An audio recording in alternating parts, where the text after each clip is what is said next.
नमस्कार, जोहार। आप सबका स्वागत है वह फिर से झारखंड की तमाम बड़ी खबरों जो कि सुबह के बुलेटिन समाचार के साथ आ रही हैं। बजाय कि शिबू सोरेन के खिलाफ लोकपाल की कार्यवाही में हस्तक्षेप करने से दिल्ली हाईकोर्ट ने किया इनकार। बदले कि दिल्ली हाईकोर्ट ने आय से अधिक संपत्ति अर्जित करने के मामले में झामू सुप्रीमो सांसद शिबू सोरेन के खिलाफ लोकपाल द्वारा शुरू की गई कार्यवाही में हस्तक्षेप करने से इनकार कर दिया है। अदालत ने कहा है कि यह लोकपाल को निर्णय लेना है कि जांच के उद्देश्य को पूरा करने को लेकर आगे बढ़ने के लिए पर्याप्त सामग्री है या नहीं। गोंडा सांसद नितिका दुबे ने शिबू सोरेन व परिवार के अन्य सदस्यों के खिलाफ आय से अधिक संपत्ति अर्जित करने का आरोप लगाते हुए लोकपाल के यहां शिकायत दर्ज कराई थी। लोकपाल ने सीबीआई की पी दर्ज जांच करने का आदेश दिया था। शिबू सोरेन ने हाईकोर्ट में चुनौती दी थी। तो ऐसे वो सीआरपीएफ आईजी कमांडेड झामू कार्यकर्ताओं समेत 500 अज्ञात जवानों पर प्राथमिकी दर्ज। बदले के सीआरपीएफ के आईजी कमांडेड और 500 अज्ञात जवानों के खिलाफ दंडाधिकारी राज्य के सदर सीईओ मुंशी राम की शिकायत पर सोमवार को गोंदा थाना में प्राथमिकी दर्ज कर ली गई है। प्राथमिकी आईपीसी की धारा 143, 188 और 353 के तहत कराई गई है। सीईओ ने प्राथमिकी में आरोप लगाया है कि 20 जनवरी 2024 को दोपहर 2:30 बजे 10 बड़े वाहनों से सीआरपीएफ के अधिकारी व जवान सीएम हेमंत सोरेन के कांके रोड स्थित सरकारी आवास की ओर जाने का प्रयास करने लगे। मैंने और वहां उपस्थित पुलिस पदाधिकारियों ने इन्हें बैरिकेडिंग के अंदर जाने से रोका। इस दौरान सीआरपीएफ के अधिकारियों को बताया गया कि जिला प्रशासन की ओर से सुरक्षा की पूरी व्यवस्था की गई है। जिला प्रशासन ने सीआरपीएफ से सहयोग का अनुरोध भी नहीं किया। ऐसी स्थिति में बिना जिला प्रशासन की अनुमति के आपके हथियारबंद जवानों के साथ पहुंचने से विधि व्यवस्था की समस्या उत्पन्न हो गई। सीएम आवास और आसपास के क्षेत्र में सदर अनुमंडलीय अधिकारी के आदेश से धारा 144 लागू होने के कारण 500 मीटर क्षेत्र में हथियार के साथ जाने पर पाबंदी है। अनुरोध किया गया कि आप लोग अपने कैब लौट जाएं, लेकिन वे मानने को तैयार नहीं थे। वह बलपूर्वक अधिकारियों और पुलिस बलों से उछलते रहे। सीआरपीएफ के लोग कह रहे थे कि सीआरपीएफ आईजी के व कमांडेंट के आदेश के तहत उन लोगों को मुख्यमंत्री आवास जाना है।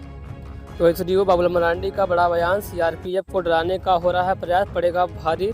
प्रदेश भाजपा अध्यक्ष बाबूलाल मरांडी ने राज्य सरकार की ओर से सीआरपीएफ के खिलाफ मुकदमा दर्ज कराए जाने पर आपत्ति जताई है। उन्होंने सोशल मीडिया पर एक्स पर एक वीडियो पोस्ट कर कहा है कि 20 जनवरी की रात सीएम आवास से सटे एलपीएन सहदेव चौक का यह वीडियो है, जहां धारा 144 लगी हुई थी और मुख्यमंत्री अपने अधिकारियों के साथ कानून की धज्जियां उड़ा रहे थे।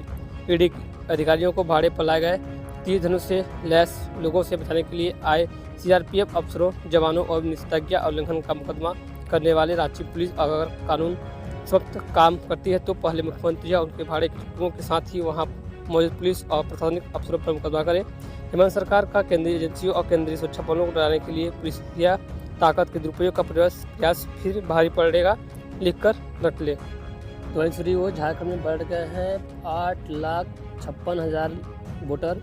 21,67,000 युवा पहली बार करेंगे मतदान। झारखंड के मतदाताओं की संख्या पिछले वर्ष के मुकाबले 8,56,311 बढ़ी है। 5 जनवरी 2023 को प्रकाशित मतदाता सूची की तुलना में मतदाताओं की संख्या में 3.49 यानी कि 349% वृद्धि दर्ज की गई है। वर्ष 2024 की मतदाता सूची का अंतिम प्रकाशन करते हुए राज्य के मुख्य चुनाव पदाधिकारी ने रवि कुमार ने बताया कि मतदाता सूची के अंतिम प्रकाशन के बावजूद नाम जोड़ने की प्रक्रिया जारी रहेगी। चुनाव की अधिसूचना जारी होने तक मतदाता सूची में नाम दर्ज कराया जा सकता है। उन्होंने ज़्यादा से ज़्यादा संख्या में मतदाताओं को अपना सूची में दर्ज कराने के लिए अपील की है। तो वो झारखंड पुलिस को आज से साइबर क्राइम की मिलेगी ट्रेनिंग। भारत सरकार गृह मंत्रालय के अधीन कार्यकरण संकलन इंडियन साइबर क्राइम को ऑडिशनल सेंटर के अधिकारी झारखंड पुलिस को ट्रेनिंग देंगे। सीआईडी के अधिकारियों की पहल पर ट्रेनिंग 23 जनवरी की सुबह 11 बजे से ऑनलाइन दी जाएगी। ट्रेनिंग में विशेष तौर पर बताया जाएगा कि साइबर क्राइम के केस में किस तरह से केस दर्ज किया जाना है, केस के अनुसार के दौरान किस तरह से और कौन सी तकनीक साक्ष्य एकत्र करने और अंत में केस का अनुसंधान पूरा कर किस तरह से चार्जशीट करनी है।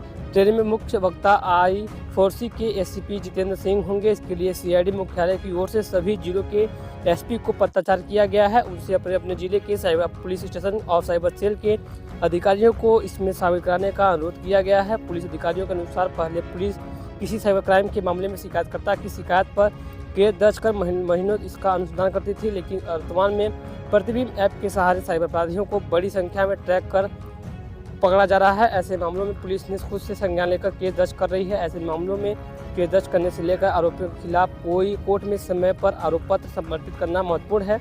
इसलिए झारखंड पुलिस को सही बिंदुओं में ट्रेनिंग दी जाएगी ताकि अनुसंधान की गुणवत्ता बनी रहे। तो ऐसी ओर गढ़वा में भगवा झंडे को नाली में फेंके जाने पर आक्रोश प्रशासन ने मामला शांत कराया। जिले के रंगा अनुमंडल मुख्यालय के पासी मोहल्ला में श्री राम जन्मभूमि मंदिर प्राण प्रतिष्ठा के अवसर पर लगाया गया भगवा झंडा नाली में फेंक दिए जाने से हिंदू संगठनों में आक्रोश बढ़ गया। कुछ समय के लिए रंगा शहर में तनाव की स्थिति बन गई, लेकिन प्रशासन ने लोगों को समझाकर और दोषी के खिलाफ कार्रवाई का आश्वासन देकर मामला शांत कराया। इससे पहले सोमवार को भगवा झंडा नाली में फेंके जाने की सूचना आग की तरह फैल गई। इसके बाद काफ़ी संख्या में विभिन्न हिंदू संगठनों के युवक एकत्र होना शुरू हो गए। वे जय श्री राम का नारा लगाते हुए भगवा झंडा नाली में फेंकने वाले असामाजिक तत्वों को गिरफ्तार करने की मांग करने लगे। तो वहीं दूसरी ओर श्री राम प्राण प्रतिष्ठा के मौके पर शहर से गांव तक राममय हुआ। गढ़वा स्टॉल लगाकर खीर व मिठाई बांटी गई। जिले के अयोध्या में श्री राम की प्राण प्रतिष्ठा को लेकर पूरे देश में भक्ति का सागर उमड़ पड़ा था। गढ़वा जिला मुख्यालय समेत आसपास के क्षेत्रों में लोगों में अभूतपूर्व उत्साह और उमंग देखा गया। हर तरफ जय श्री राम के नारों में से माहौल गुंजायमान था। पूरे शहर को भगवा झंडे से पार दिया गया था। कड़ाके की ठंड और कोहरा के बावजूद लोग अगले सुबह से ही पूजा अर्चना, झांकी, जुलूस व शोभा यात्रा की तैयारी में लगे रहे। शहर के मेन रोड पर जगह जगह स्टॉल लगाने कर मिठाई बांटी जा रही थी। कई जगहों पर भक्तों ने पूरी सब्जी भी खिलाई गई। प्राण प्रतिष्ठा को लेकर शहर में प्रसिद्ध मां देवी मंदिर और श्री रामला मंदिर को आकर्षक ढंग से सजाया गया था। वहां सुबह से ही भगवान श्रद्धालुओं की भीड़ उमड़ रही थी। सड़कों पर भगवा झंडा के साथ साथ जगह जगह राम भक्त जुटते रहे। युवतियां स्कूटी व बाइक से भगवा वस्त्र धारण किए जुलूस में शामिल रहीं। वहीं काफ़ी संख्या में महिलाएं भी हाथों में भगवा झंडा लिए जुलूस में जय श्री राम के नारे लगा रही थीं। तो दूसरी ओर शहर के डॉक्टरों ने अपने हॉस्पिटल, नर्सिंग होम और क्लिनिक में पूजा पाठ का सोमवार को मरीजों की निःशुल्क जांच की। कई डॉक्टरों ने अपने डायग्नोस्टिक सेंटर में 10 से 20% छूट पर एक्सरे, अल्ट्रासाउंड सहित अन्य जांच की। IMX के सचिव डॉक्टर सौरभ चौधरी ने अपने हॉस्पिटल के OPD में आने वाले मरीजों से फीस नहीं ली। वहीं डॉक्टर संतोष कुमार गुप्ता लगभग 1 सप्ताह से अपनी क्लिनिक में निःशुल्क सेवा दे रहे हैं। डॉक्टर संजय चौहरी भी आज से 24 जनवरी तक अपने अस्पताल में मरीजों की निःशुल्क सेवा करेंगे। इसके अलावा डॉक्टर वनिता सहाय, डॉक्टर RNL अग्रवाल सहित शहर के अन्य चिकित्सकों ने भी अपने स्तर से मरीजों की सेवा शुरू की है। तो ऐसी ओर धनबाद में 60 तक रहा न्यूनतम तापमान, ठिठुरते रहे लोग। ठंड का सितम थमने का नाम नहीं ले रहा है। शीतलहर के साथ सोमवार को सुबह देर रात तक कोहरा छाया रहा। इस वजह से शहर में शीतलहर देखने को मिल रहा है। चले कि शीतलहर से लोग परेशान हैं, ठिठुर रहे हैं। कोहरे के चलते सड़कों पर वाहन चालकों को सुबह से हेडलाइट ऑन करनी पड़ रही है।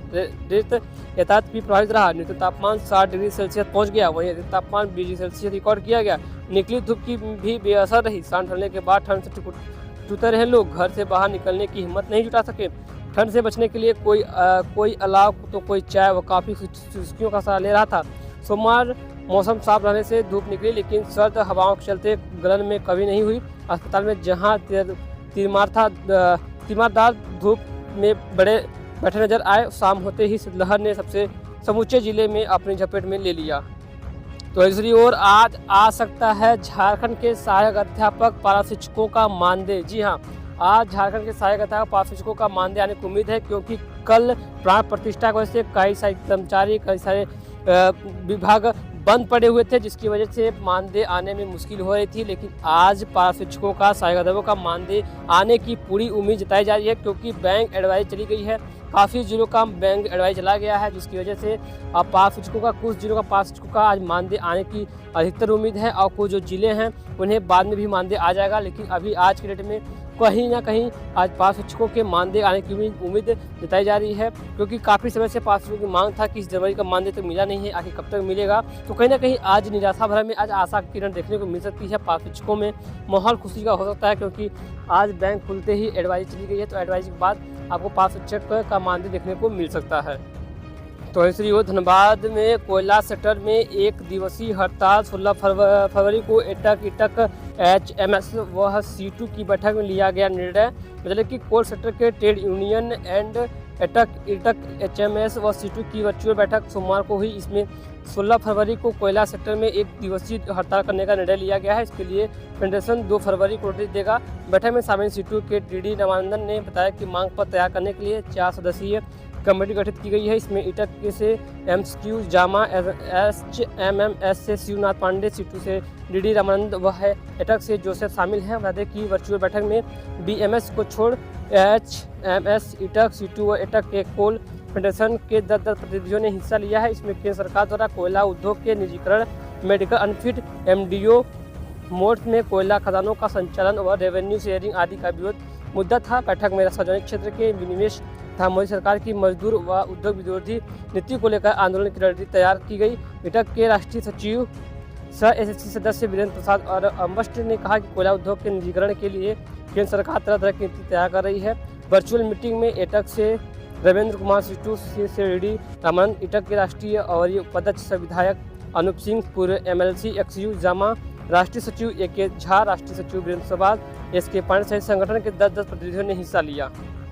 तो फिलहाल खबरों बस इतना ही। की तमाम बड़ी खबर जो कि सुबह के समाचार के साथ आज ही खबर पसंद खबरों को शेयर कीजिए, लाइक कीजिए, चैनल पहली बार सब्सक्राइब जरूर कीजिएगा। जय हिंद, वंदे मातरम।